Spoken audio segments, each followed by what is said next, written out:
Good evening, everybody. Welcome to Art Space Books and Talks. Thank you for coming this evening. I hope you all had a chance and opportunity to spend some time with the exhibition upstairs. This project, as you probably know, addresses the work of Andre Carré through the presentation of materials related to his actions and the discourse that revolved around them. So we're very pleased to be joined this evening by the curator of this exhibition, Linda Morris. A significant amount of the material in the exhibition is from Linda's archive, which is testament to her personal engagement with Cadre in the 1970s, and also her direct involvement with a network of artists, curators, dealers and collectors that had sprung up around conceptual art practices in the late 1960s. As Cadre in his own work and correspondence critically addressed the structural formation of this network and its political ramifications, so tonight's talk from Linda revolves around a publication titled Unconcealed, the International Network of Conceptual Artists, 1967 to 1977. This book, published in 2009, comprises the PhD research of Sophie Richard, who worked with Linda for a 5-year period to bring together a significant body of data around relations and transactions between artists, dealers and collectors in the late 1960s and 1970s. This analysis reveals the formation of a social and material structures of both support and power that appeared around the dematerialized art object during this period. So Linda Morris is Professor of Curation at Norwich University College of the Arts in the UK, where she established the hugely successful East International Open Submission exhibition in 1991. She's been a very influential figure on the international art scene since the 1970s, and curated the first UK exhibitions of artists such as Agnes Martin, Bernd and Hilla Becker, and Gerhard Richter. More recently, she was the co-curator of the exhibition Picasso, Peace and Freedom for Tate Liverpool in 2010. So before handing over to Linda for tonight's talk, I wanted to alert you to a second talk that Linda will be giving here tomorrow evening, titled The Big Battle for Picasso's Mind. Will revolve specifically around her research into Picasso's political affiliations during the Cold War period. So over to you. Thank you. I like to sit down because I feel that standing at a lectern is what men do in giving, but ladies sit at the kitchen table, so this is what they've given me. So Sophie Richard's PhD thesis. This lecture is based on my introductory analysis of the databases created by Sophie for her PhD thesis. I was Sophie's supervisor for 5 years of her research, and I edited her PhD for publication. I added the title Unconcealed when it was published by Carsten Schubert at Riding House, and I spent a year working on the PhD to make the publication. Sophie's death shortly after childbirth was a personal and professional tragedy. I thought I'd handed over my knowledge to a younger generation. Just to show you Sophie, that's at her graduation in Norwich. And this is the book. The book shows the extent to which British and American artists were supported by dealers and curators in Europe, especially in the Rhineland of Germany. It provides a factual account of the relationship between public exhibitions and sales to museum collections of the work of Art and Language, Marcel Broadhouse, Daniel Buren, Hannah Darboven, Jan Dibitz, Gilbert and George, Richard Long, Carl Andre, Douglas Hubler, Joseph Kossuth, Solowit, Naumann, Ryman and Weiner by European dealers in the period from 67 to 77. The research covers the collaborative network of dealers in Europe, including Konrad Fischer, Heine Friedrich, Wide White Space, Art and Project, Paul Mainz, Yvonne Lambert, Francois Lambert, Jean-Enzo Speroni, Iliana Sonnebend, the Listen Gallery, Nicholas Logsdale, Nigel Greenwood, Jack Wendler, MTL Ferdinand Spilliman, and Rolf Preissig in Zurich. sorry, I've just seen Matthew put me off. Rolf Preissig in Basel. The Tate Gallery, London, and the Stedelijk Museum in Amsterdam supplied Sophie with factual data on the dealers they purchased conceptual art from, and most importantly, the prices that they paid. The private collections of the Wissers are now in the Kroller-Müller Museum in Otterlo, and the Panzer collection, part of which has gone to the Guggenheim Museum here in New York. And the Emanuel Hoffmann Stiftung is at the Kunstmuseum in Basel. And they also gave details of the work and who they were purchased from, but we didn't get any details from them of how much had been paid by the original collectors. We didn't try to look at any other private collections, and that's the big gap in the material in the book. This information was also supplied, the information of who things were purchased from, by Mönchengladbach, the Ludwig Museum in Cologne, and the Stedelijk Van Abbe Museum in Eindhoven. The data emphasizes the importance of galleries and sales in Northern Europe in establishing the work and reputation of British and American conceptual artists. I put that in because what I'm really saying is that 1967 wasn't so long after the end of the Second World War, and this role of Europe with American and British artists is part of the meaning of the conceptual art movement at that time. The data also establishes that the central figure and the most important dealer, curator in this initial phase of conceptual art was Konrad Fischer in Düsseldorf. I haven't got a pointer, but the map of Central Europe, what I'm really looking at is just a little triangle here between the Netherlands, Belgium, and Germany. You can see quite clearly Bonn and Brussels and Amsterdam. So we're looking really at Cologne and Düsseldorf, just above Bonn.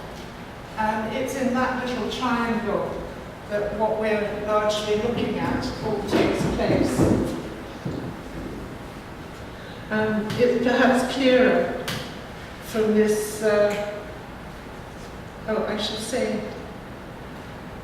from this satellite picture of the triangle, and it's that triangle that you can see with the bright lights is still the powerhouse of Europe. 10 of the cities prominent in early exhibitions of conceptual art are located within that triangle, and this recent satellite image shows the triangle remains the powerhouse of Europe.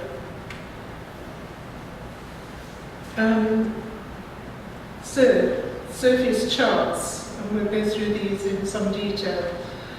The cities that are involved, and the location of dealer galleries and where artists lived.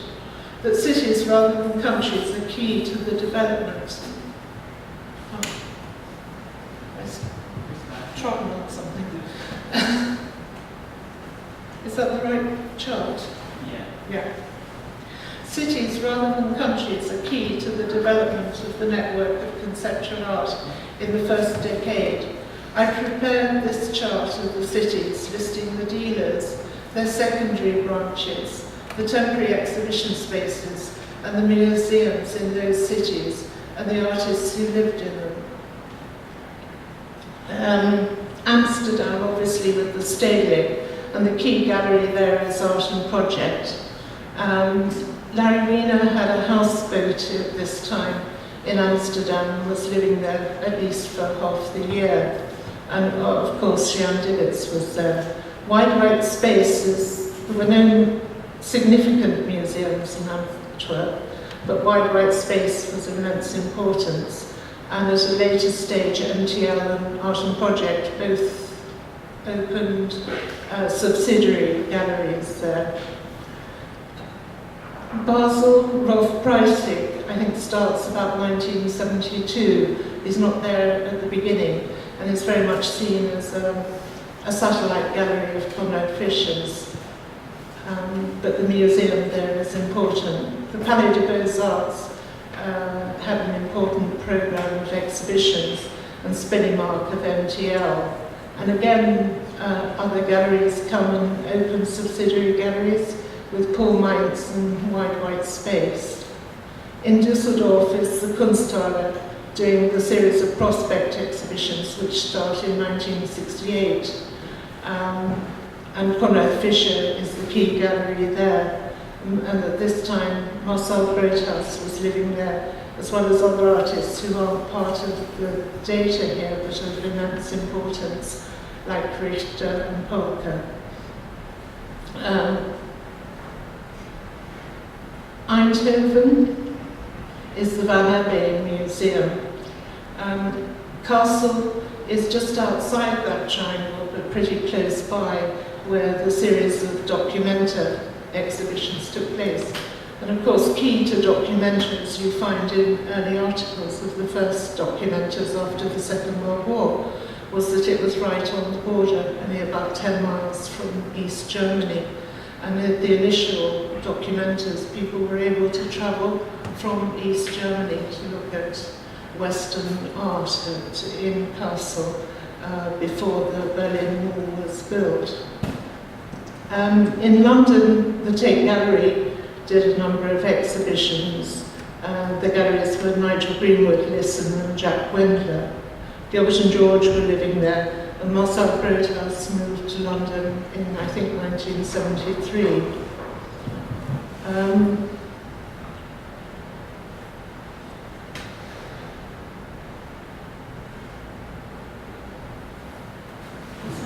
trouble seeing. Could I change this so that I have the images, the whole image up? I don't know which one to click. Make it easier for me.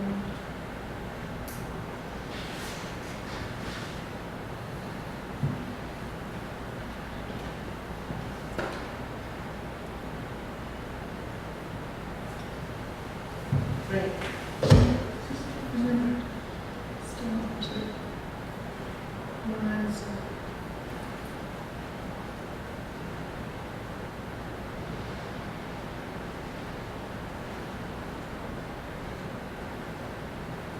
Can't you just do that?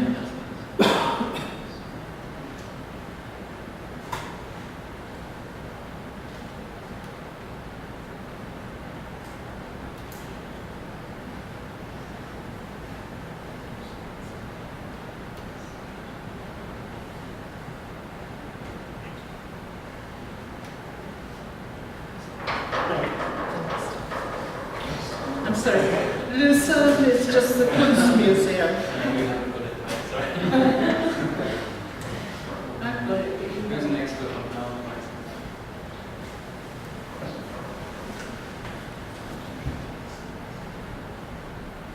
I'll just have to guess it a bit.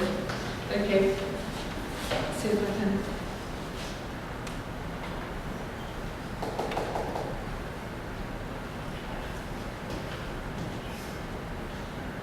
It's okay, I'm nearly done.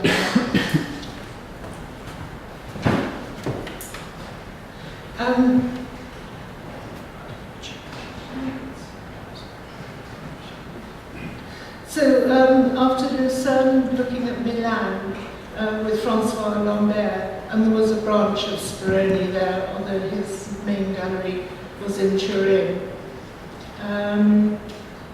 Munich is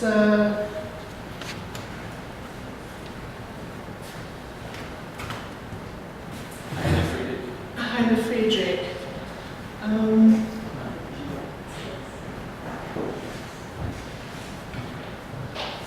And then quite important was the Museum of Mönchengladbach, who did the marvellous little boxes, catalogues, where quite a lot of Conrad's artists had their first exhibition, and it was only kind of 20 miles from Düsseldorf. In New York, you have MoMA and the Guggenheim both playing quite important roles, with Sonnenberg, Castelli, Dwan, Fischberg, and John Webber.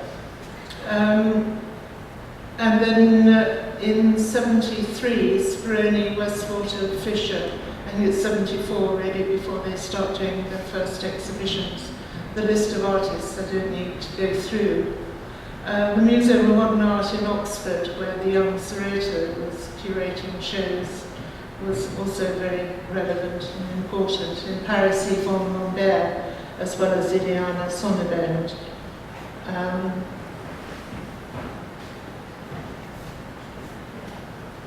Speroni Fisher opened a gallery in late 72 in Rome. And we also have Turin is Jean-Enzo Speroni.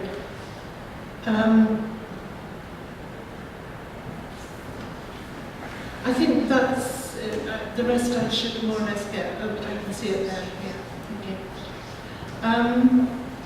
I think this is quite important, is the whole financial disruption of that period. If you look at the beginning of that chart, $1 to a Deutschmark, there was 4.01 in 1967, and 11.22 Deutschmarks to a pound. And if we go down to 1977, you can see the dollar is virtually halved in its value to the Deutschmark, and the pound is reduced almost by a third against the Deutschmark. I remember over this period travelling quite a lot to Cologne, Düsseldorf, and suddenly being deeply shocked when a loaf of bread in England was, I don't know, 50 pence in those days. But you know, the equivalent loaf was probably 150 in Germany. You know, these kind of huge jumps in the basic value of money. There's a lot of gaps in this, and that's because there's no stable figure for some of the years, because the currencies were changing so much. And this instability is very much caused by the oil crisis, the Arab-Israeli wars, and then the oil crisis and OPEC, and the great disruption of the stability in Europe in that period of time.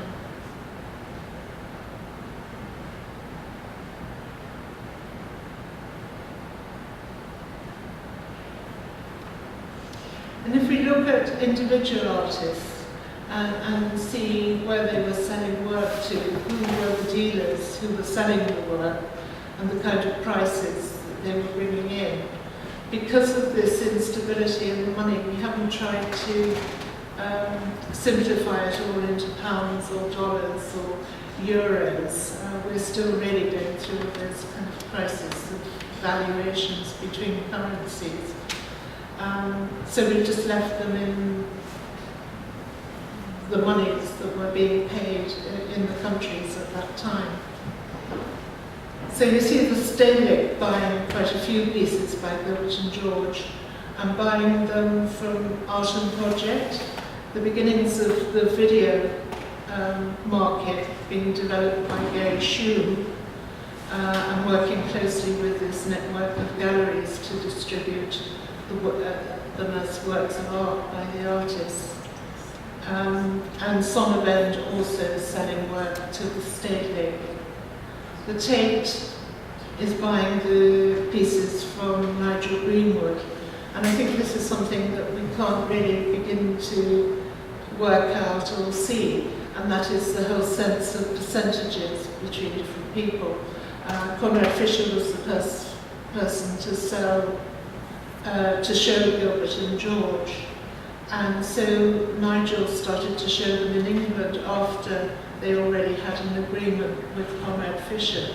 And so Conrad Fisher would take a percentage of any sales that Nigel Greenwood made. And of course that's not recorded in the selling prices to the museums, because that was something between the dealers. So that whole sense of the percentages on the market is something that economists need to look at properly. Eindhoven is in Holland, but the sales are going through Konrad Fischer in Düsseldorf. We know that there were sales to Mönchengladbach. There's work in the collection, the Kunstmuseum in Basel and in Bern, but we don't know any details of what was paid and who they bought from. In terms of the private collections, which are now in public museums, the Visser collection, the Vissers were very important. They were fabricating all the work. The idea of Konrad Fischer was that he sent a ticket to the artist. The artist came and lived in his flat, his house in Düsseldorf, and he arranged for their work to be made. So the artist just came with a piece of paper in their pocket of what they wanted to fabricate. And so instead of the big shipping costs that the previous generation of galleries had been involved in, and very largely it was at the Visser's factory where the Soviets, the Carl-Andres, were fabricated. So they got a great collection, and that collection went to the Kröller, and some of the pieces they had bought, as in this case from Art and Project. I don't have details of Panzer's collection or the Ludwig collection in Cologne, but I've added at the bottom the Kunst Compass, which was Willy Baumgarten's list of the rankings of artists. Now, Baumgarten was very dependent on dealers to give him prices and figures, and there was a natural tendency, as you can see very clearly in the figures for Joseph Kossuth, for people to inflate the prices beyond what they were in fact getting. But anyhow, we can see that Gilbert and George in 1972 was 82nd on Baumgart's top 100 artists, but by 1977 they'd risen to 40th. Sort of bad name. Richard Long is probably much more interesting than Gilbert and George, and was much more important at this stage. I think in many ways the two key artists for Fischer were Richard Long and Bruce Nauman, and he seems to have particularly loved both of those artists. So the Stedelijk Museum in Amsterdam was buying Richard Long through Fischer and one piece by Speroni, but probably that's something that Speroni would have bought from Conrad anyhow. And it's a small piece, but the large pieces, as you can see from the prices there, were all coming through Fischer. In London it's more complicated because obviously Richard Long's a British artist. I remember working recently with Jan Divitz recently in the 90s, with Jan Divitz on a show in Norwich, the East exhibitions that I did for 20 years. And Rudy Fuchs was selecting alongside Jan Divitz, and Rudy said he'd love to do a show, an open exhibition of younger artists at the Stedelijk in Amsterdam, but he couldn't do it because they'd be swamped. And Jan Divitz took up this, and he said, of course, conceptualism was very much an art movement that began in provincial cities. Richard Long lived in Bristol, Art Language lived in Coventry, and so it kind of continued. Mario Maps in Turin wasn't the great capitals where artists lived, but small towns where they could kind of simply get on with their work. So the situation in England was a bit different for Richard Long. There's one piece which I remember Conrad being absolutely delighted when he sold that piece to the Tate, because he felt he'd kind of overcome a whole set of barriers for European galleries to actually be able to sell directly to the Tate. I think the Tate was already purchasing from American galleries, but this was very much a first amongst that generation of artists. Otherwise, they were buying from what is called the artist's listen, and you can be certain that Fisher was unofficially getting a percentage from what Richard Long was selling. So that's why it says artist's listen in the sales in the tape records. And you can see fairly modest prices at that time, even for sculptures by Richard Long. Mönchengladbach, which, as I was explaining, is very close to Düsseldorf, and there's some interesting texts there.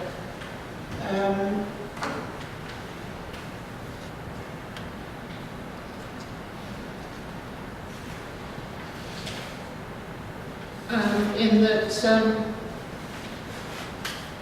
of the issues of the closeness of the relationship, both physically and financially, between Konrad Fischer and the museum in Mönchengladbach. Eindhoven, you've got Art and Project and Konrad Fischer selling, similarly with Fischer. And the Panzer collection is being bought from Speroni, which I think is one of the main reasons why Fischer launched the Rome gallery and then the New York gallery with Speroni. Panzer was one of the major people spending at that time. And we see Richard Long going from 74th through to 41st in the Kunstkompass. And we come on to the Soviet. Half of the artists Sophie researched were from the US and half were from Europe. Conceptual art was the first post-1945 art movement to treat American and European artists equally. Young Germans were on a mission to work with US artists. Germany was the front line of the Cold War, and NATO was its protection. W.G. Seybold spoke for his generation that one of the consequences of the final solution was that those who grew up in Germany after 1945 hardly ever encountered a Jewish person. In his February 1971 Studio International interview with Jörg Jappe, Konrad said, "When I was an artist, everything was so far away, Warhol, Lichtenstein, and all those were great unattainable men. But when you know them, you can have a beer with them and get rid of your inferiority complex. I insist that the artist has to be there when I show his work. Palermo and Richter, two of the German artists who exhibited with me, have now been to New York, and they felt at home there because they'd already met artists like André and LeWitt over here in Düsseldorf." And Konrad's correspondence with Sol LeWitt is revealing. On the 10th of November 1967, Sol LeWitt writes, "What is the percentage that the gallery would get on the sales and the percentage I would get? If the work is shown in other galleries in Europe, what percentage would the Gallery Fischer get? And what percentage would the other gallery get?" And the 22nd of November 67, Konrad replies, "The percentage is 50% for the artist and 50% for the gallery, 30% if it's sold by other galleries, but still remains 50% for you. When the show is taken to another place, I think there should be 20% for my gallery." So that was the basis that he was working in terms of building the network, that he would get 20% of each sale. There were problems. The 1st of February, John Webber at the Dwan Gallery writes, "Sol was worried over one point. There is the phenomena of other German art dealers purchasing his work for resale at a higher price. The price of Sol's pieces was very low for American standards. They were sent at a low price so that they could get out into public collections. It would perhaps be best if you confined your sales to museums and private individuals rather than to other dealers." Lewitt's letters to Conrad in January 1969 promotes their Sea Globe Xerox book and show his reliance on European sales. Here's a set of 25 drawings, they're the ones for the Xerox book. I hope you can sell some things in Europe, since John Webber cannot sell anything here. I don't know why. I don't think that John should sell my things in Europe, though through the Dwan Gallery. You should sell them in the USA, and you should sell them in Europe. So you see by 69, Conrad beginning to kind of establish a strong position. I hope you've had time to go through the details there.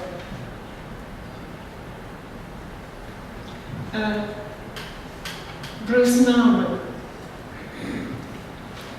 Nauman brought European dealers into a relationship with American dealers, principally Leo Castelli and Richard Bellamy in New York, but also Eugenie Butler and Ace in Los Angeles. A letter of the 9th of July 1968 from Panzer to Conrad says he's interested in the work of Nauman and asks for photographs of the work available with prices. The 27th of July 1968, Conrad replies saying he's happy to be in contact with Panzer. Nauman told Brigitte Kohl in her excellent book, Okie Dokie, Conrad Fischer from 2008. Carl and Sol both had shows in the States, but nobody bought anything. They were much more accepted in Europe. Conrad still sold more work in Europe than was sold in the US. Prices were very low. I think the fact my dealers, Dick Bellamy and Leo Castelli, had my work in New York gave me a lot of credibility in Europe. Sophie's research concurs with Nauman's observations. US artists made their most important and earliest sales to public museums in Europe. And going on to Robert Ryman, I gave a lecture at the Tate at a conference, and Lucy Lepard was on the same panel, and I showed these figures of Robert Ryman, and she screamed out, I was married to him at the time, and I had no idea he was selling for those prices.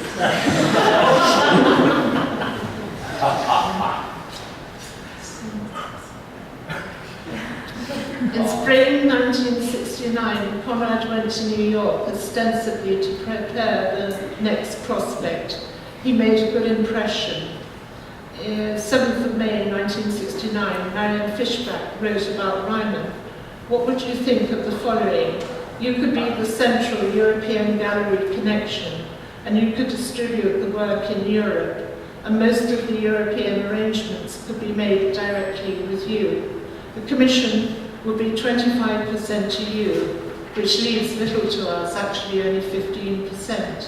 It's essential that Bob exhibits in Germany, France and Italy as much as possible.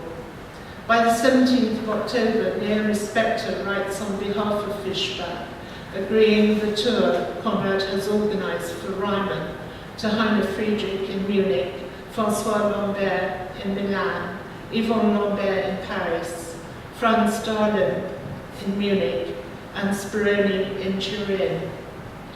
The Ryman and Lewitt correspondence pinpoint the development of a franchise network for US artists across Europe that came out of Dusseldorf. Although the database shows more sales for Lewitt and Nauman, their prices were averaging 3,000 to 4,000, but Ryman was averaging 15,000 to 16,000. Panzer bought 17 works by Ryman between 1971 and 1974, which probably means he was spending well over $250,000, $250,000, at early 1970s prices. I remember being quite critical of Prospect 1973, which Conrad organised in Düsseldorf at the Kunsthalle, which was the Prospect painting.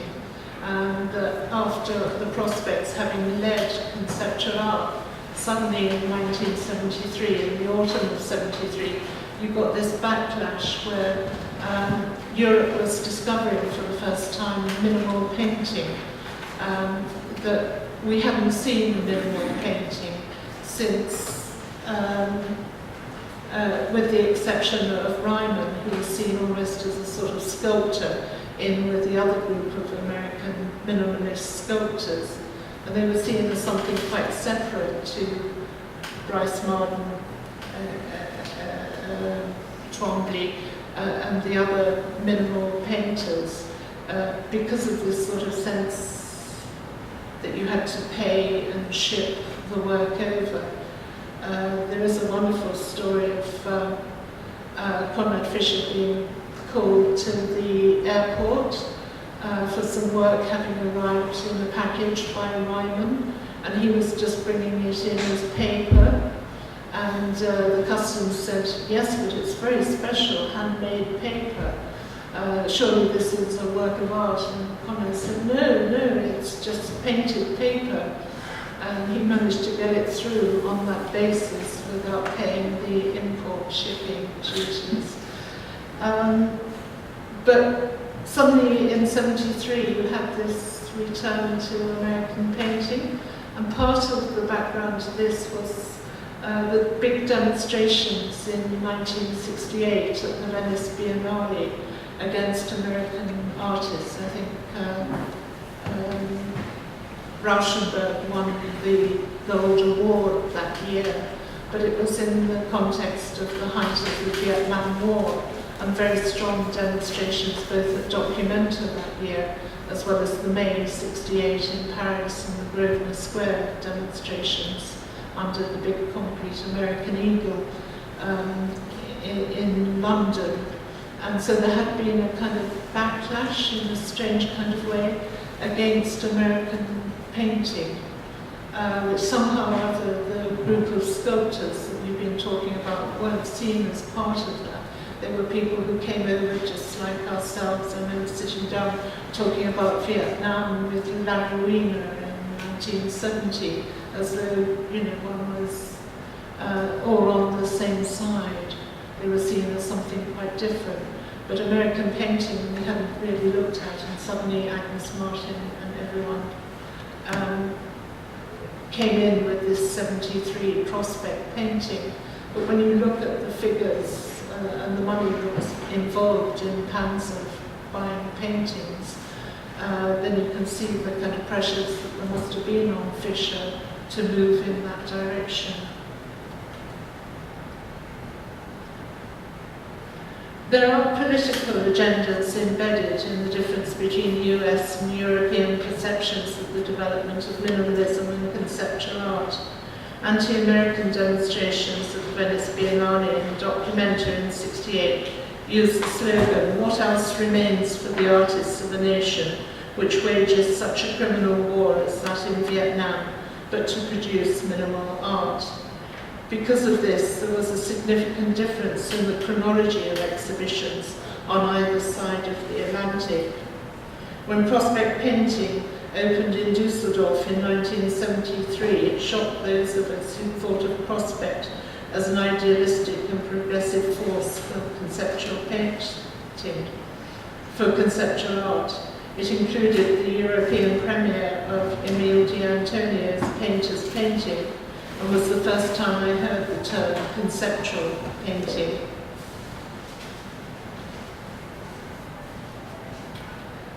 This is a list defining the exhibitions of conceptual art in both Europe and the States, and highlighting dealer-curator exhibitions, with the exhibitions that were in some way or another basically the work of dealer-curators in blue.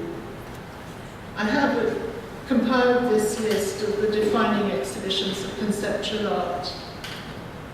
Highlighted in blue are the mixed exhibitions organised by dealer curators in their own and public galleries in this early phase of conceptual art.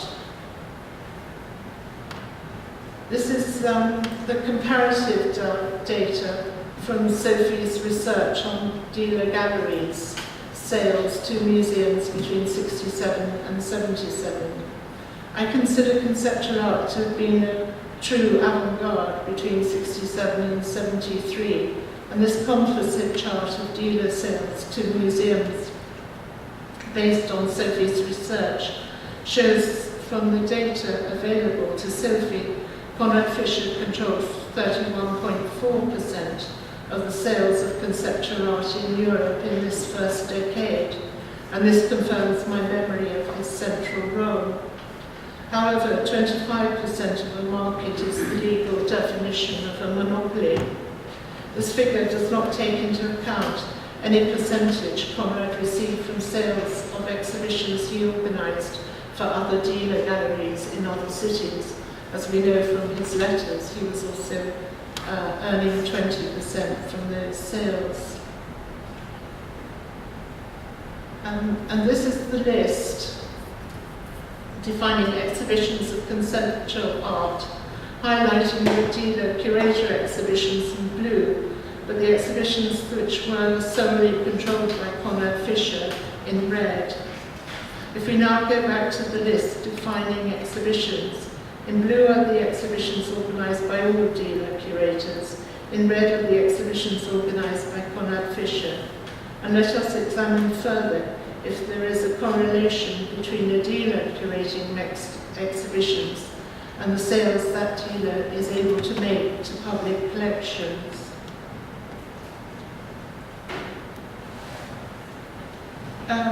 When Fischer gave his interview in Studio International in 1971, he asked for them to print a chart of his first, the artists he'd shown first. It also lists the public exhibitions he organised. And this interview was very controversial at the time. Just give you time to look through it.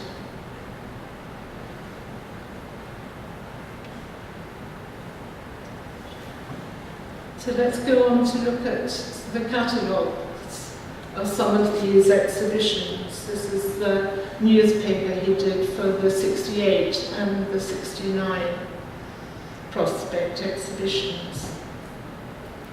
In 1971, Prospect was a video which he worked on closely with Gary Shue. And 1973, as I've talked about, was Prospect painting. And 1976, he did the exhibition about, I can't remember. I think it was the show that he worked on with bookloan people and took place in Cologne on the history of Germany in the post-war period and exhibitions. Conrad worked with Hans Strellau, who was a critic who also became a dealer in Düsseldorf. In an interview with Brigitte Kohl, Strellau says, "We had 20,000 marks at our disposal for the first exhibition. Conrad and I prepared the show for months without being paid a fee. Conrad and I compiled a list of artists we thought should take part in the exhibition, and then sent the list to the jury. We organised the exhibition in a public institution, and we felt obliged to objectivity." And if I can underline, Strellau goes on to say, "Therefore, commerce played no part whatsoever in our choice." Another of Fischer's shows, Concept Kunst, at the Kunstmuseum Concept at the Kunstmuseum in Leverkusen in 1969, which Conrad did with Ralph Wediver, who was the curator, the director of Leverkusen. And any of you who've done the train journey from Cologne to Düsseldorf will know that Bayer Chemicals is the big employer in Leverkusen, and it's just a suburb of Düsseldorf. And the Kunstmuseum Basel, the concept show in '72 was organised by Conrad Fischer, and in a way was a dry run for the section of Documenta 5 that Conrad put together. The Guggenheim International is quite interesting, the silver box. In November 1969, Diane Waldman wrote to Conrad that she was planning a research trip to see younger German artists in December for a Guggenheim exhibition. Waldman listed Beuys, Ruthenbeck, the Beckers, Immendorf, Rinke, Richter and Polka. Waldman's Guggenheim International opened in February 1971 and it included 11 of Conrad's first. None of the artists on Waldman's original list survived Conrad's inverted commas help. The When Attitudes Become Form leaflet for the ICA in London. I started work at the ICA in July 1969. In Lyon in 1996, I heard Zeman give a talk about When Attitudes Become Form at the IKT conference, and he talked about the ICA show. I didn't like to ask him a public question, but I confronted him in the bar later, because my memory was that he'd only come to the ICA for the evening of the opening. I received international phone calls in my little gallery office for Conrad Fischer. Many of the artists in When Attitudes Become Form had been in Prospect 68 in Dusseldorf. A letter from Charles Harrison to Conrad, 22nd of July 1969, thanks him for his assistance in the preparation of When Attitudes Become Form for the ICA and asked for instructions on how to install the work of a number of artists. Charles was busy teaching at St. Martin's and working at Studio International during the installation, and he was very much Anthony Caro's man, a formalist. The person who had his coat off rolled up his sleeves and worked with the artists and the installation teams until Charles arrived about 3 in the afternoon, was Conrad. This is Zeman's Zeman's archive book on the installation of When Attitudes Become Form in Bern. And this is Zeman's Happening in Fluxus catalogue from Cologne and the floor plan. At the time of When Attitudes Become Form in London, Zeman was organising happenings and fluxes for the Cologne Kunsthalle and Kunstverein. If you'll allow me one frivolous comment, Fluxus and Zeman were a bit folksy and hairy, at least to my 22-year-old Bieber's universe. The technicians at the ICA and Charles and Conrad were very much more rock and roll. In fact, the ICA installation team became the regular roadies for the Rolling Stones later that year.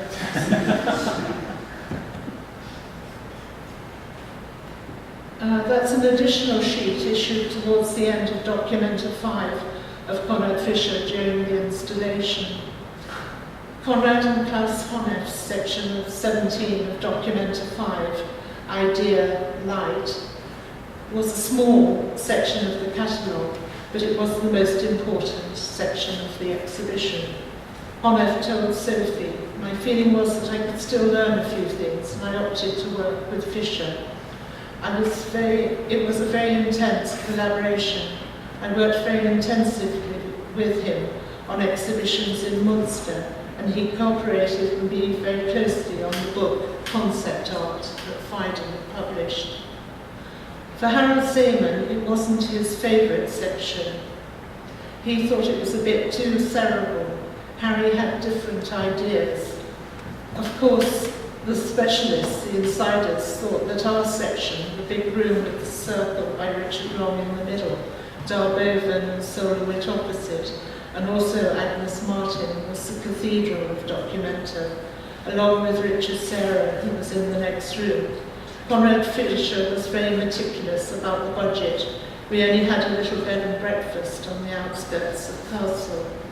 Because he was a dealer, Conrad's fundamental role has been concealed behind the objectivity of curators like Zeman, Honeth, Cladders, Rudy Fuchs and Charles Harrison. Cladders discussed the issue around the dealer-curator relationship with Brigitte Cole. She asked, wasn't it a bit disreputable that Conrad, as a gallery owner, conceived a section of the Documenta and also displayed artists from his own gallery? And Cladders replies, Conrad was appointed as chaperone, Klaus Honeth, and then he laughed. I'm not aware that anyone objected. Of course he was interested in selling, but selling was not his main intention. Let me summarise the 4 points I've made. The importance of dealer curators, the correlation between a dealer curating mixed exhibitions and their sales to public collections suggests museums think as much about who they're buying from as what they're buying. I remember the first time I went in '74 to see the Herbert collection, and they weren't just showing me their collection, they were saying, we bought this from Conrad, we bought this from Conrad, we bought this from Conrad, we bought this from Conrad. But somehow or other, the idea was that the artists made their best works for Conrad. Thirdly, the franchise network for European artists in Europe came out of Dusseldorf. And fourth, US artist sales in Europe supported the launch of much less established European artists. Conrad, if you remember with that first chart, is quite astute, but he brings in one Italian artist, Mario Merz, one French artist, Buren, one Dutch artist, Dibbits. But on the whole, he's interested in bringing in American artists and a certain number of European artists. To illustrate Sophie's book, I worked with Jacques Charlier to select 36 of his vernissage photographs from the year 1974-75. He made an exhibition of all the vernissage openings that he'd attended in the course of that year across Northern Europe. And the exhibition at the Palais de Beaux-Arts alongside Enquara was of photographs of all those openings. And he took photographs on the evening of the opening. And then towards the end of the exhibition, the book was published of the photographs of those openings. It's quite nice, and a lot of these reproductions come from that. This is an earlier show, the Marcel Groothuis show at the Palais de Beaux-Arts, which was the exhibition, I think, of 7 or 8 artists, including Gilbert and George. I like this one of the young Benjamin Butler trying to look big beside Conrad Fischer and Annie de Decker. Paul Mites just really didn't have the right touch. He'd been an ad man and he'd lived and worked in America. And he did 2 terribly important shows in '67 in Germany. But Conrad had cornered the market by the time he got round to opening his own gallery about 1970. And so he was very much forced into the position of working with art and language, with Kossuth, and with some of the Italian artists. The American dealers were coming to Europe at this time. This is the Kunstmarkt, early Kunstmarkt in Cologne, with John Gibson with Dan Graham. Heiner Friedrich is the one with the hands on the hip. And as you can see, quite busy with Twombly in '73. I don't think that is Rudolf Schwerner. I think that's, I can't remember, but I remember thinking it was Schwerner and then realising it wasn't. But that is Anna Petrovska, who ran the Galerie de Locataires, that comes up quite a lot in the Cabaret, the early shows of Cabaret. This is Fernand Spillimark, who was very important in Brussels, but was never really that successful as a dealer. I was at this opening of Jacques Charlier, and that's me talking with Anton Herbert, and with Peter Downsborough, the American artist who was then living in Belgium, and Jacques Charlier himself. Something going on here, Annick Herbert, with Anton and Gumin and his wife, with Conrad Fischer, and then Anton Herbert talking with Carl Bieland, who was the director of the Palais des Beaux-Arts at that time, in the Unconcealed painting show. Also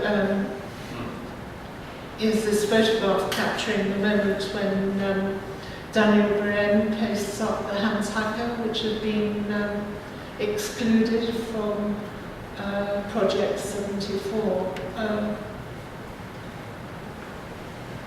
Project 74 in Cologne, and he's watching Buren pasting the pages of the Hacker, which had been censored because it traced the Nazi pedigree of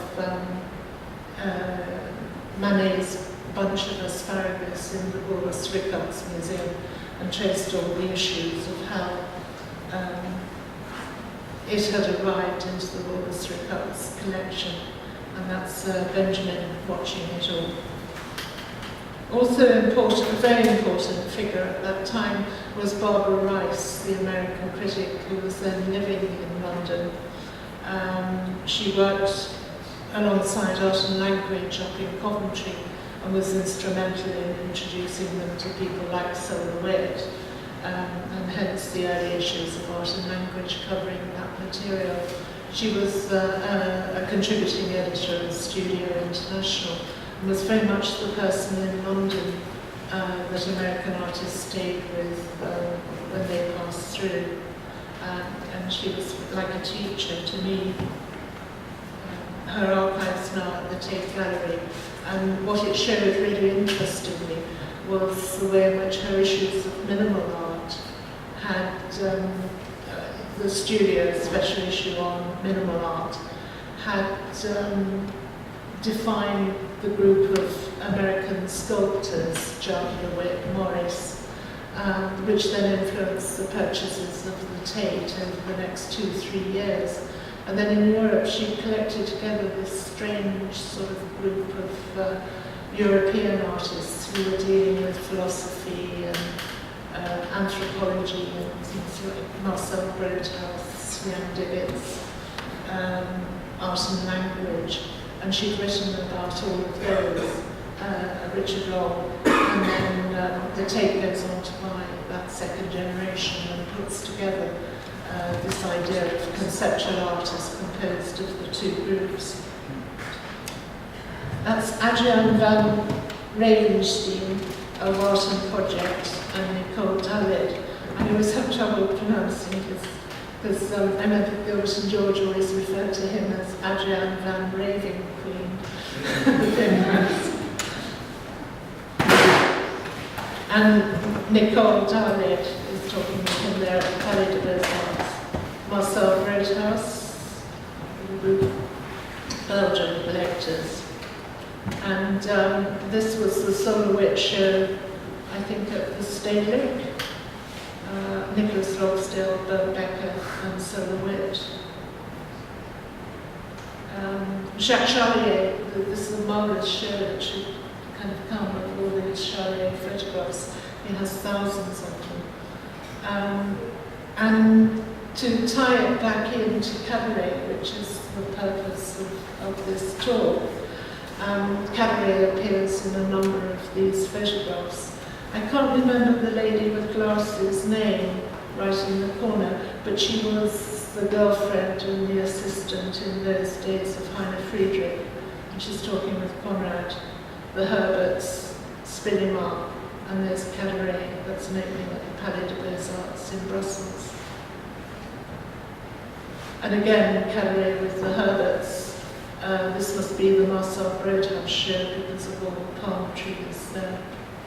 And because I don't like to tell half-truths, I think we have to fight our embarrassment.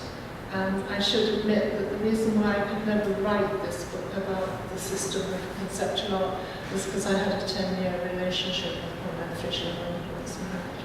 So I'm finishing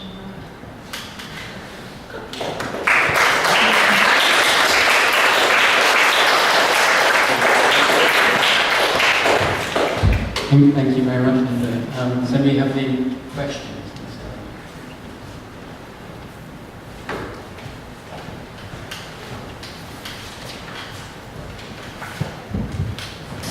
Yes, my question was, I was really interested in what you said about the dealer-curator kind of curating the shows in the case of Fisher. And I was just wondering, it feels like there's a little bit more of a, I don't know whether it's a divide or at least the perception of a divide between dealers organizing museum shows. And I was wondering how that evolved in your experience. Like, was that something that changed? Do you see it as exactly the same now as it was then? I'm just curious what your thoughts on that topic.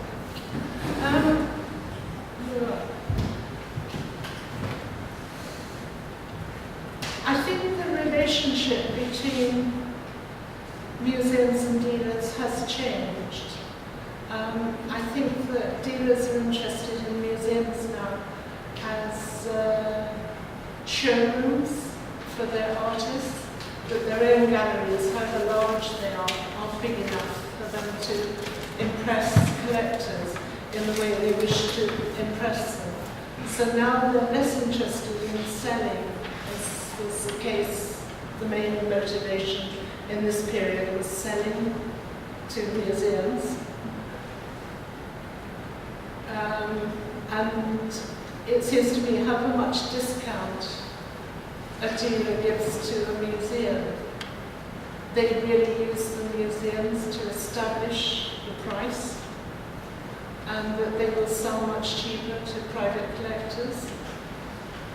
But they don't talk about all this, and private collectors never talk about what they're paying. So the museums only know what other museums are paying, and this is all part of the market.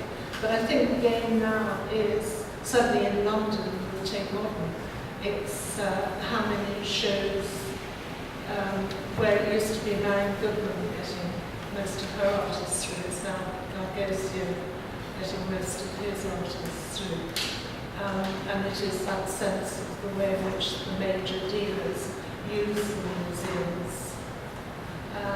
I mean, I suppose I'm kind of old-fashioned in terms of being English, and it struck me very much that the Tate never used to,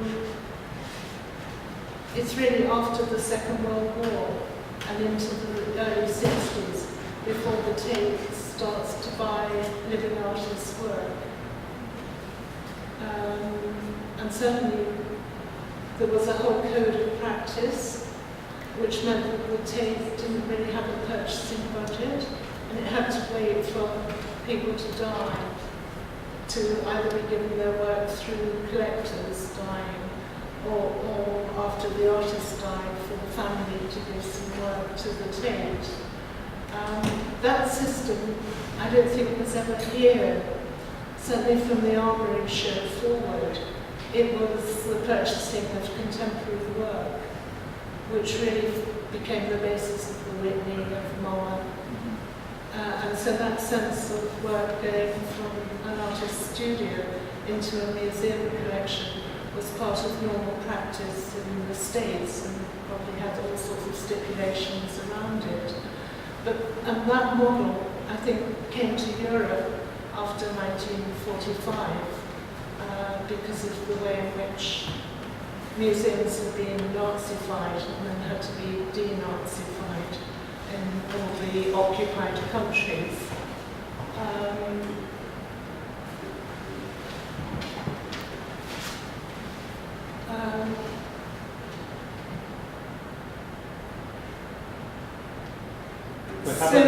but how did the idea of it was post-war practice that then came to influence England.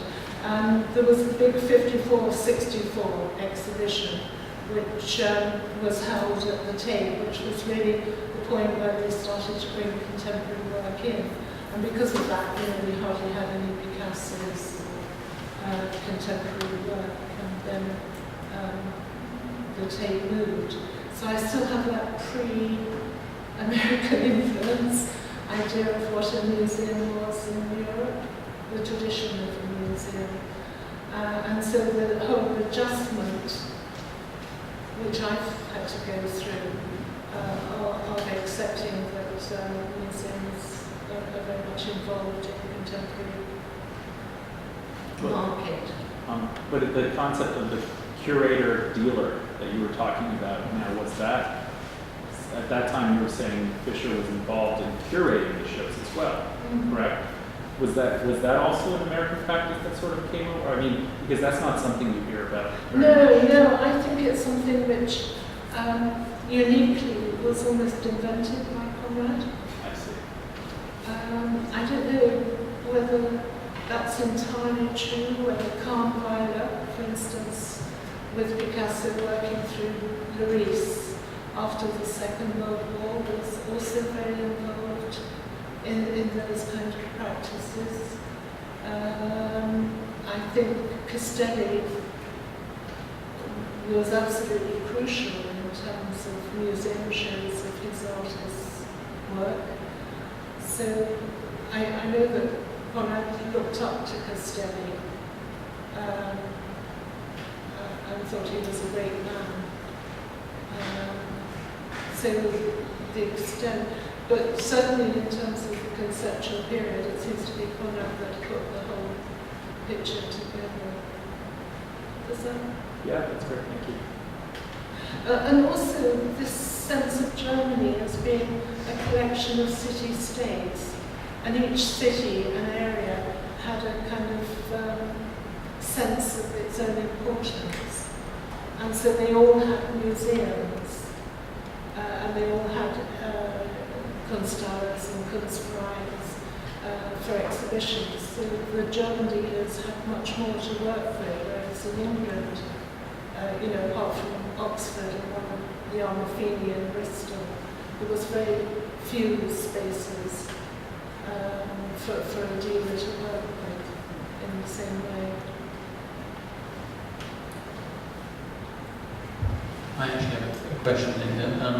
How do you have a sense of how artists who are either working with Conrad Fisher or had some kind of level of engagement with him, how they perceived this monopoly that he had, whether they were conscious of that in their dealings with him, and how they kind of discussed that particular market aspect? To go back to Cadre, who I think probably taught me quite a lot of how to look at all of this and what was going on. He was absolutely par excellence the watcher of this market. And he was desperate to show with Conrad. And Conrad never wanted to show him. He was quite dismissive of Cadre.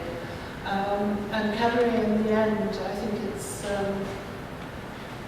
76, feels he's losing the battle and he just can't get Conrad to show him. So he decides during the Kunstmarkt, which used to be in Düsseldorf as well as Cologne, he would do a project with a smaller Düsseldorf gallery, and that he'd make appearances at different galleries across Düsseldorf in the week of this. And one of the days was at the Conrad Fischer Gallery, and Anton Herbert, I think, was the only person who actually went to Conrad Fischer's gallery to see Cadre make his presentation. And there's a photograph in the show upstairs of Cadre's round bar of wood leaning against the door, next to the door of Conrad Fischer's gallery. And that was Cadre laughing and saying, "That's to show Conrad Fischer's." Alan Charlton is another great story. Alan had just finished at the Royal Academy Schools, and he'd read the article in Studio International by Conrad and was, thought this is a great bloke, I really want to show with him. So although he was quite poor, he went all the way to Düsseldorf to show his work to Conrad. And of course it fitted Conrad's agenda then of beginning to think about conceptual painting and the return of minimal painting. And so in the autumn of '72, Alan arranged an exhibition for himself in a period of just for a couple of days when the Whitechapel was empty between shows, and without any kind of problem to the staff of the Whitechapel, he hired a van and brought his friends in, and he hung his work in the downstairs area of the Whitechapel. This is when Jenny Stein was running it, and Conrad came over and there were about 8 or 10 people there, Gilbert and George, Nigel Greenwood, a few other people, for this opening of Alan Charlton's show at the Whitechapel. And of course he took really beautiful photographs, and within a year the Kunsthalle in Bern did an Alan Charlton show, and the catalogue is the photographs of Alan Charlton's Whitechapel exhibition, and Conrad was showing Alan Charlton as the young English version of this kind of painting. Well, I looked a little bit at the names, and for one, I was surprised to see Alan Luke respected the Venetic, I think it was named the Venetic Become Forum pamphlet. So very early, I didn't know that he was so early active. But another thing, a person who I did not see on any of the names was Waity, Alien Waity. And then when you showed your friend, the critic, she was standing in front of a poster. Barbara Rice. Yeah, Barbara Rice. And there were like maybe 10 names of artists, and I haven't seen any of them. And suspiciously absent were these kind of names which most of these people were associated. And that's interesting how they're always the same people. This was quite a long discussion with Sophie when she was working on her PhD. And this was where it was very nice that it wasn't me doing it, it was one of my PhD students looking at all the issues. And in the end, she set up a system whereby she looked at certain major shows that had taken place and who were the artists most represented in those shows. And that's how, I've only shown 1 or 2 of them tonight, but that's how she came to define, I think it's about 16 artists that she studied in detail. And she did half European, half American. So there are gaps in it, but it was, she looked at all the material and made the decision in terms of these were the key artists of the period. As the story of the Guggenheim International, you could have come from a completely different position and put together a group of artists.